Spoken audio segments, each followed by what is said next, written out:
En este video vamos a revisar la cláusula penal. Si bien es cierto, pareciera ser un concepto medio abstracto, sin embargo en la práctica se emplea. Y ya vamos a ver por qué razón se emplea. ¿Qué vamos a entender por la cláusula penal? Se entiende por cláusula penal el pacto en virtud del cual se estipula una prestación a cargo del deudor y en favor del acreedor, representativa de la avaluación anticipada de los perjuicios y para el caso de incumplimiento en cualquiera de sus formas.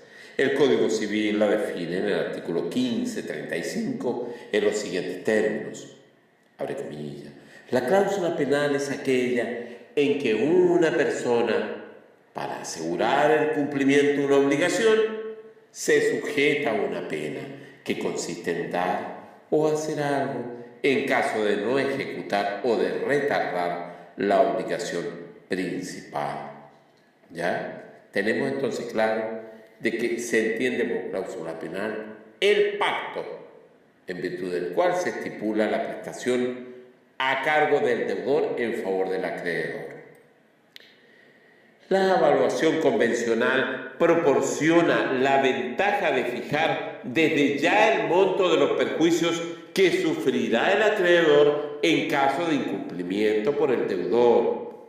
De igual forma, por emanar de la voluntad de las partes, de acuerdo al 1545, es una ley para los contratantes que debe permanecer sobre toda otra liquidación. ¿Ya?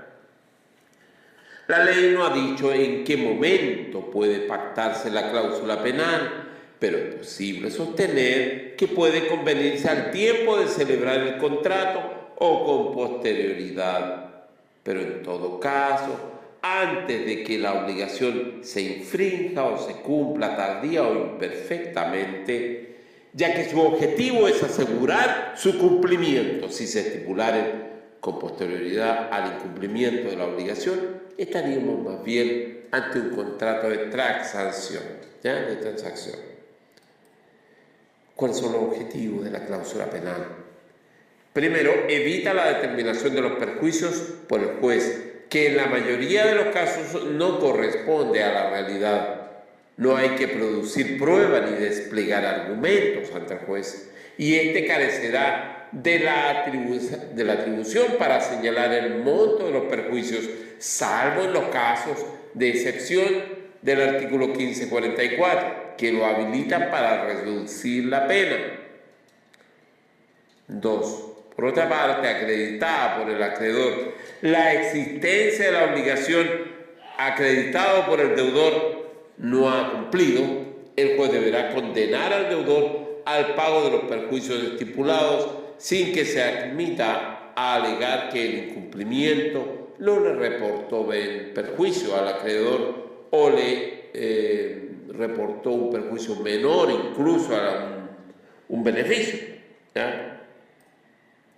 Por otra parte, en un tercer punto, sirve de caución o garantía para asegurar el cumplimiento de la obligación. Se llama precisamente cláusula penal, porque es una pena o castigo con que se amenaza al deudor para el evento de su incumplimiento. 4. Da al acreedor una acción de la que carecería de no haberse pactado. En efecto, el acreedor de una obligación natural tiene contra los terceros que caucionan dicha obligación con cláusula penal, artículo 1472, careciendo de dicha acción contra el principal obligado. Con todo, si la cláusula penal se hubiere pactado simultáneamente con la obligación principal y hubieran prescrito las acciones para exigir el cumplimiento de esta, tampoco habrá acción contra el que obligó accesoriamente. ¿Ya? Por otra parte, la naturaleza jurídica. ¿Cuál es la naturaleza jurídica? Generalmente se pregunta en los grados cuál es la naturaleza jurídica. ¿Ya? Generalmente, cuál es la naturaleza jurídica de distintas instituciones. Y en este caso, la naturaleza jurídica no es digamos, no preguntada en los exámenes. Para estos efectos es una obligación accesoria, tanto porque depende de una obligación principal, cuanto porque asegura su cumplimiento.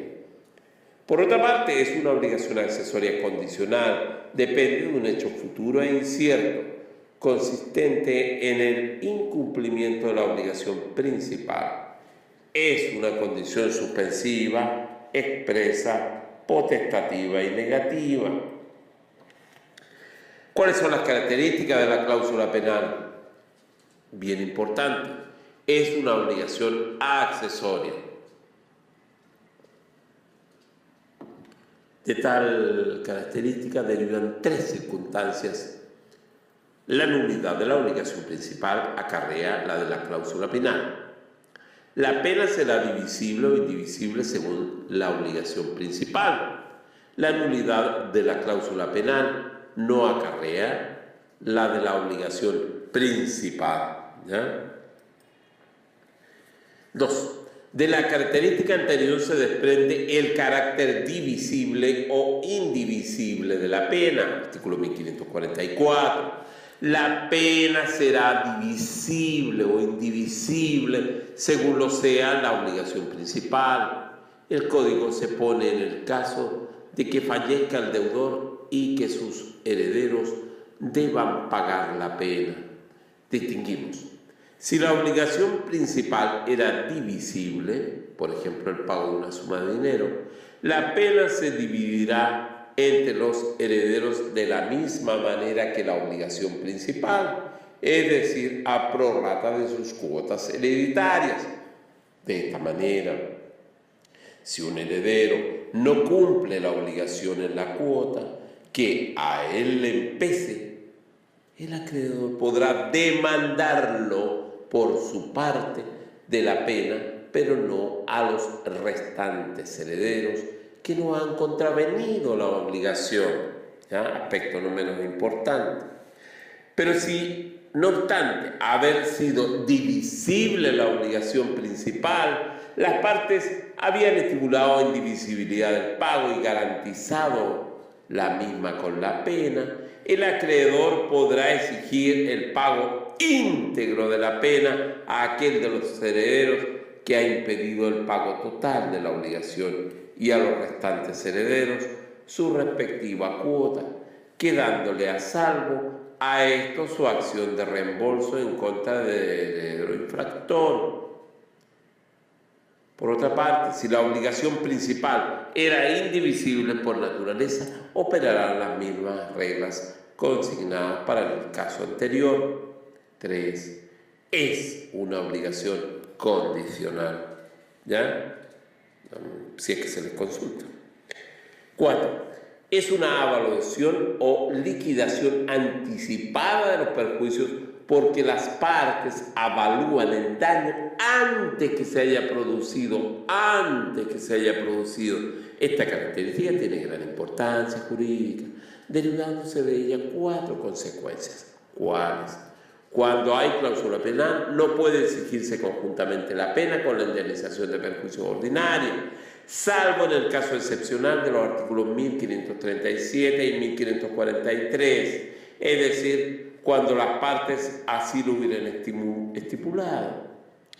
Por otra, la exigibilidad de la pena queda sometida a las mismas reglas que rigen la exigibilidad de toda indemnización de perjuicios. Si el incumplimiento proviene de un caso fortuito, recordemos, ya vimos los casos fortuitos, no hay lugar al pago de la pena.